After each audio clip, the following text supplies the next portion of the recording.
In this video, I'm going to show you how to reference jQuery, how to avoid conflicts with other libraries, as well as syntax.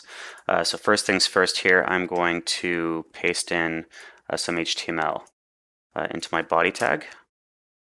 And you'll see that what I have here is a button as well as a div. So what I'm going to do is I'm going to start off by referencing jQuery by using the $ symbol, and followed by open bracket document dot ready, and I'm going to pass this in an anonymous function.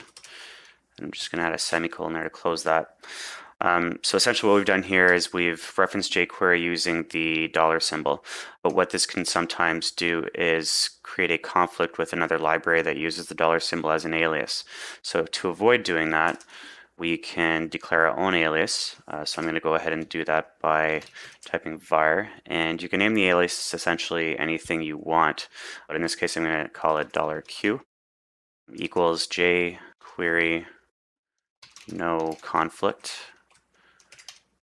And now I'm just going to update the reference to the old jQuery alias using $Q like I just declared.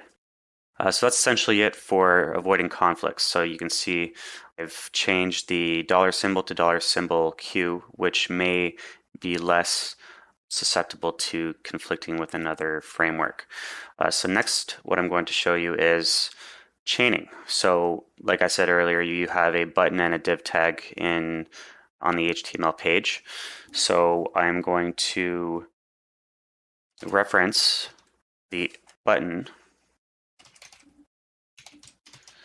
click me button, and I'm going to register an on-click event handler to it so that when I click on that button, I will ultimately modify the CSS attributes of my div in a chaining type fashion. So now that I've registered the event handler, I can go ahead and reference my div in the same way, open quotes, my div dot, and I'm going to modify CSS.